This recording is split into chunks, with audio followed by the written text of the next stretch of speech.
Hey, it is Eric, it is Nick. We are going to give a rundown on the Kim Harmon Scrodum 500.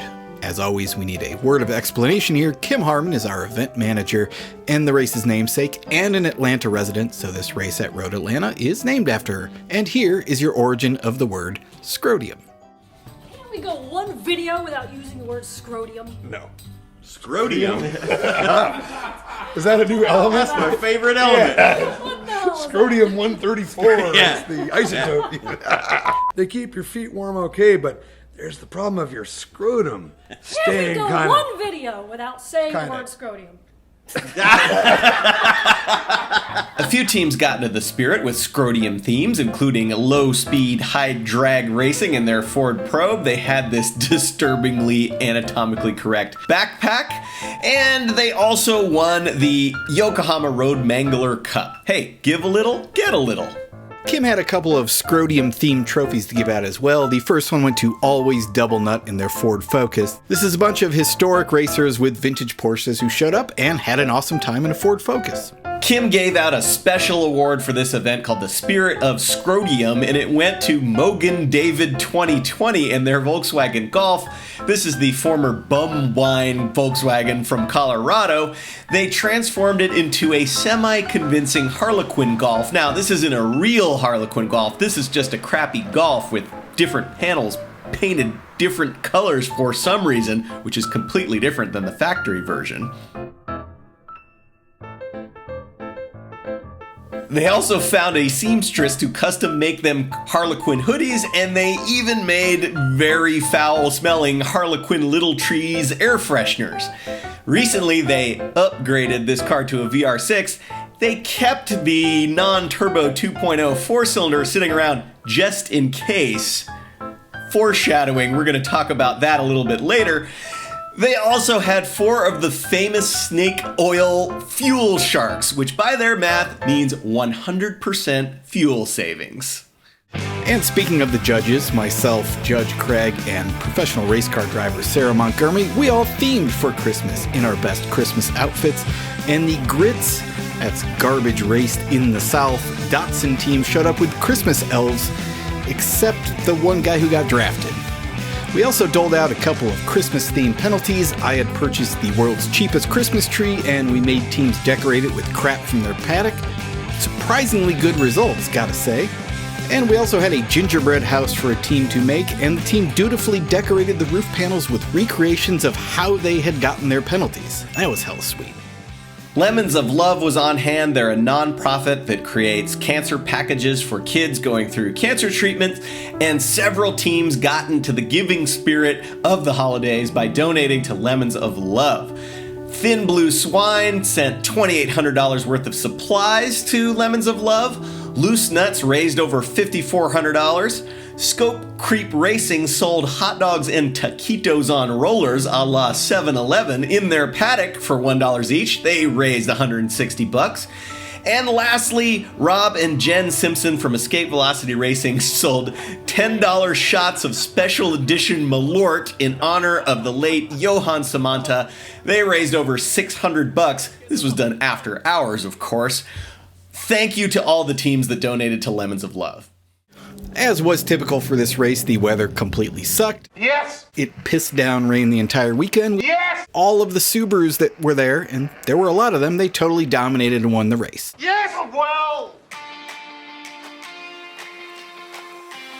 There were a few rookies at this race, including Für die Kinder and their BMW 3 Series. Now, this is a relatively modern BMW run by BMW techs from a BMW dealership with the livery of that BMW dealership on the side of the car. They had this paperwork explaining how they got this car for $500, and the judges looked at that paperwork and said, this feels more like a tax dodge, and gave them 300 penalty laps. Now, they did have a pretty good theme. The car was dressed up like a dog because they were raising money for a local animal shelter, and they had the always positive message of don't forget to spay or neuter your pets. And the icing on the cake was this recorder ensemble playing this famous song.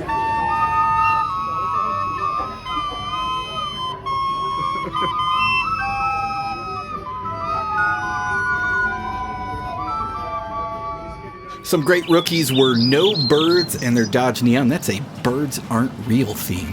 Then another rookie team, the Swamp Donkeys. They had a pretty good Top Gun theme, complete with functional missile launchers. Ready on launch 2, ready on launch 2. Yeah! Get fireballs. And we had Team DeMar in their Ford Mustang, which was unfortunately not a Better Off Dead theme. You'll make a fine little helper. What's your name? Charles DeMar. Shut up, geek. However, it was a decent Office Space swing line / stang line stapler theme. I believe you have my stapler. Here are some rookies that had interesting weekends. First, there's the Lonely Mothers Racing, their BMW. They had a promising theme idea, and we asked them to explain what the details were, and there wasn't much there. We're an official, unofficial Lonely Mothers nonprofit. See, we get a group of guys together and we support lonely mothers anywhere they may be. Well, okay. But I will say this team, pretty photogenic. Paint exchangers were planning to bring a diesel Mercedes, which didn't happen. They instead showed up with a Lexus SC400 they just bought. It made it 4 corners into the race. We had a few returning teams that had rethemed their cars, starting with Scooteria Farari. They have refashioned this car from a Ferrari Testarossa to a Ferrari 288 GTO. It's to the point where everybody in the paddock is trying to figure out what this car was originally. I don't know. I mean, listen to it. It could be a Ferrari.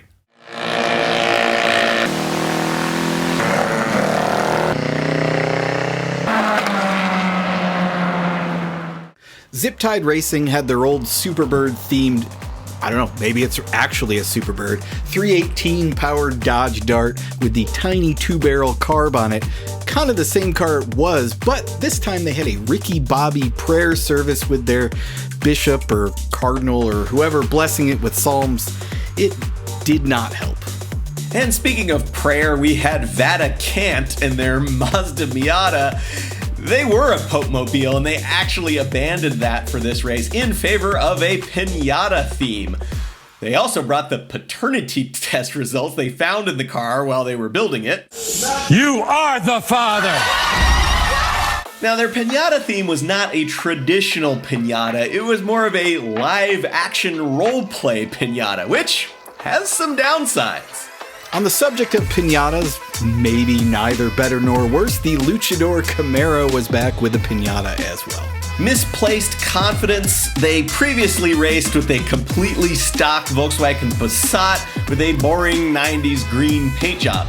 This time, they had a completely stock Volkswagen Passat with a totally sweet, brand new, still wet to the touch Waffle House paint job, complete with the rooftop sign. Best part, this car's street registered. They drove it to the track across Atlanta, drawing admiring crowds everywhere they went. Team Lem Oktoberfest had 2 cars. They had a Saturn, but they also had a new for them Miata. They did a Miyagi Dojo theme that was maybe a little heavy-handed on the wax-off joke, but they had signed copies of Ralph Macchio's memoir. The Toyota Celica of Turd has an awesome Captain Planet theme that is really underrated. Also, this was the second grossest car after driving for 2 days through the wet weather. Captain Planet's green hair was all soaked and matted and gnarly. We'll run down a few awesome veteran teams always worth a mention, starting with Mini Van Halen and the Eagle Summit Wagon, car that needs no theme but has one of the best. Then you had 8 Hicks and their Chevy Malibu. It has the GM sound of power.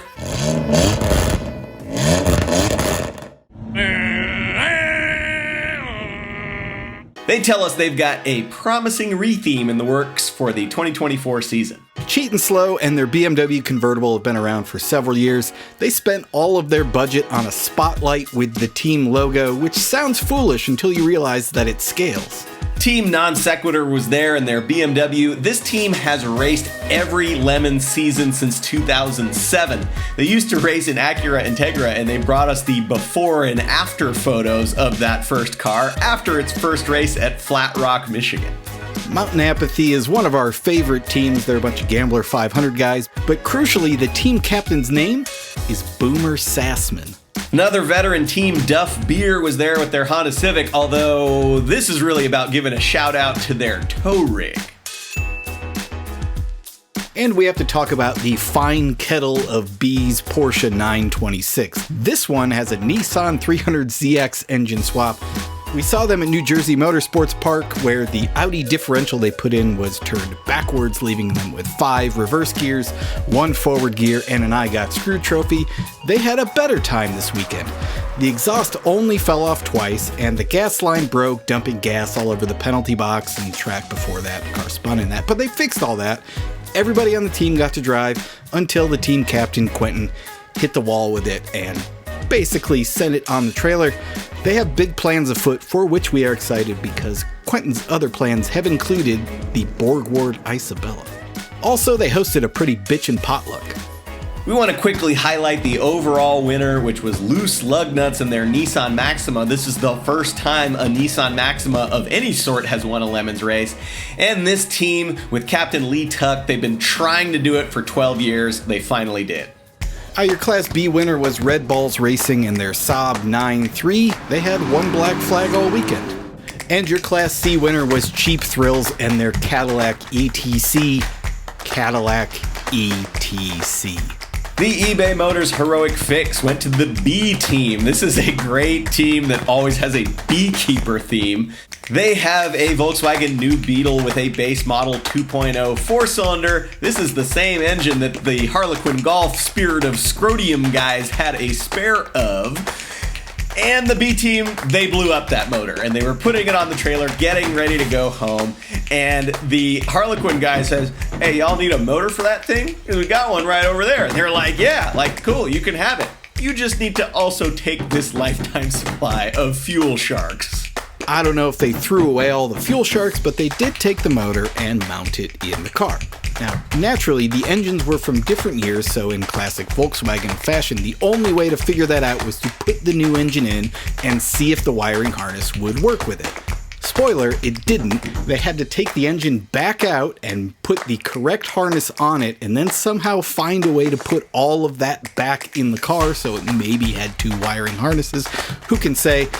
They somehow got it to work. They chased down a bunch of vacuum leaks. They got it back on the track in time for the checkered flag. Heroic Fix. I Got Screwed went to Holy Shift Racing and their Subaru Outback. This is a rookie team, but they bought a car that has been racing in Lemons for a while. It's always had a Ghostbusters theme. Bustin' makes me feel good. They bought it, they spruced up the Ecto 1 gear on the roof and did a long reenactment of the final scene from the movie that included Slimer and Gozer the Gozerian. It was all fantastic. Now, just before the green flag, they ran across professional race car driver Randy Pobst and asked if he wouldn't want to drive their Subaru for the opening stint to just maybe give them some pointers for when they were going to drive. Now, Randy has never, as far as we know, turned down seat time, so he said, "Sure, I'll give it a half hour." Now, if you watched the recent Sonoma Wrapup, Randy got into a little bit of a fender bender the week before this race, but we were certain he'd gotten all the crashing out of his system. So he's out there for a half an hour, and then an hour, and then an hour and a half. And at that point, he's leading Class C in the Ecto 1 Subaru. The team says, "Hey man, come in, pit for fuel, you're dominating." 2 seconds after that, he crests the hill on the back straight to find himself face to face with a spinning Crown Victoria, T-bone, smash, totaled, done.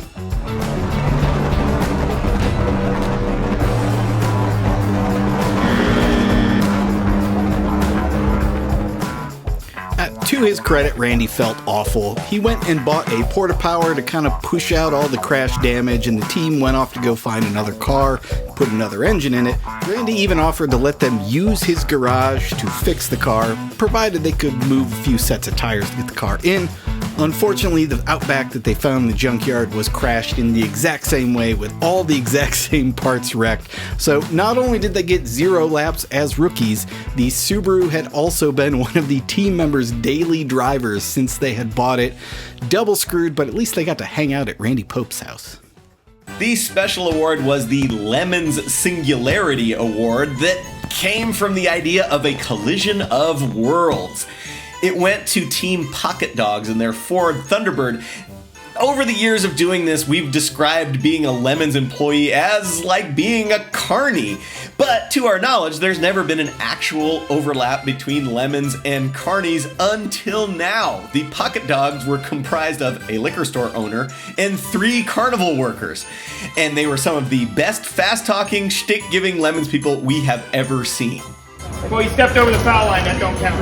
I didn't move! Do you want to play again? Another $5. We'll try it again. You want to play again? They were never at a loss of words. They brought carnival games to BS inspection. There was a mustard versus ketchup tally on the trunk and fresh corn dogs stashed in their pockets, as we assume all carnies do. Now, Pocket Dogs isn't just a name. It's a lifestyle! This merging of what we had figured were parallel worlds might be signifier for the coming universal singularity or entropy or something. But either way, we're going to call this the Lemon Singularity for where 2 disparate points have met. Scientists have determined that the universe was created by God. Big Bang. Judge's choice went to Riggs and Horses and their Lincoln Town Car. Speaking of the universe, there are a few things that we've learned over the years in Lemons that are kind of universal, such as if you swap a less powerful engine into your car, you'll probably win a trophy. If you race anything from France, you'll probably win a trophy. And if you bring a full-size American luxury car, like a Lincoln Town Car, you will probably win a trophy. Now, before this weekend, the last Lincoln Town Car we'd seen in Lemons was a limousine, and before that, it had been 13 years since we'd had a town car. So, suffice to say, when we saw 2 Lincoln Town Cars on this entry list, we were very excited. The Riggs and Horses Town Car was the newer of the 2, and unfortunately they did fail tech inspection pretty drastically. You shall not pass! We were a little disappointed by that, and we know they were too, but rather than turn tail and try again at another race, we found them in the paddock, rebuilding, rebending, and re-welding their cage so they could pass tech, which they did by Saturday afternoon. At that point, the track was graced by a glorious town car that looked like it had come right out of the Brazelton Baptist Church parking lot. Team even left vestiges of the Landau top on it. It was spectacular. Bring a Lincoln to Lemons, a full-size Lincoln.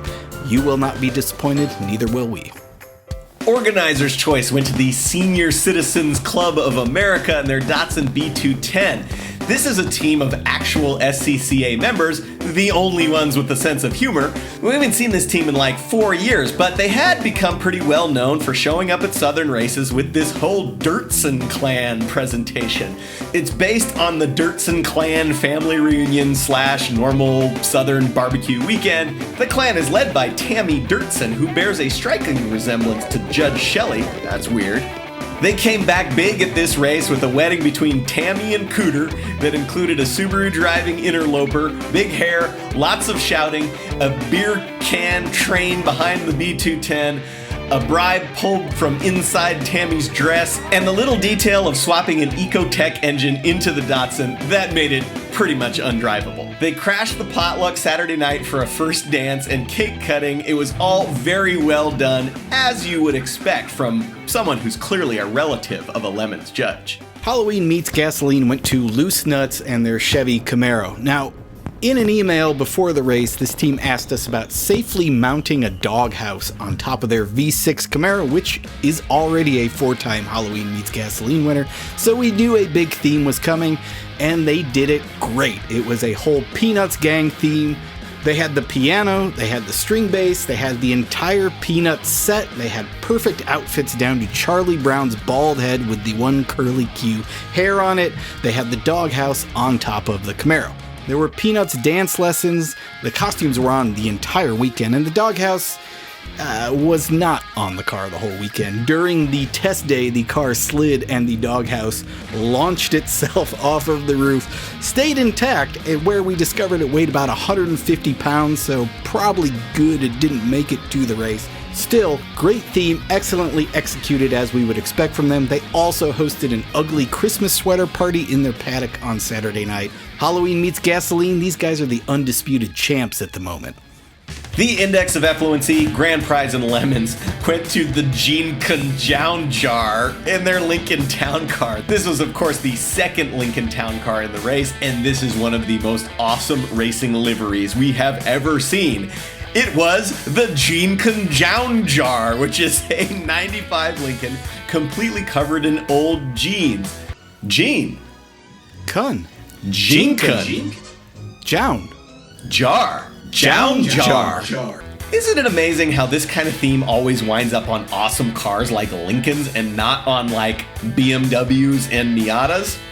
Anyway, this team found an eBay store that sold old jeans. They contacted the seller to ask if they could score enough jeans to cover a full-size Lincoln in exchange for putting the seller's name on the car. And you know what? The seller was into it and sent them what must have been like 400 pairs of jeans. Suffice it to say, it looked amazing and became an immediate crowd favorite. The Jown jar itself was completely stock with all-season tires, the same squishy automatic transmission we've talked about, sapping all the power from a Lincoln Mark 8, and crucially for all of the interesting handling for the weekend, a stock rear airbag suspension setup that stayed intact all weekend. You know, chassis tuning experts will tell you that soft suspension is the best way to handle rain. I would guess these guys agree. They finished almost exactly in the middle of a 110-car field and turned more laps on track than a 10-year-old BMW being run as part of a BMW dealership tax dodge. Slam dunk, and also the Jown jar was the absolute most disgusting car in the world after 2 days in the rain. So well done. Jinkin Jown jar. And here's lemons in a nutshell. You're going to apologize to the entire paddock for spinning. But I didn't spin. We're not going to do it again. You gotta get more infamous than this. Go! Let's hear it. I'm sorry for spinning. I won't have it again. I'm sorry for spinning. I won't have it again. I'm sorry for spinning. I won't have it again. Every second you don't subscribe or watch one of these videos, another Vega is sent to the crusher. Won't you help us save Classic?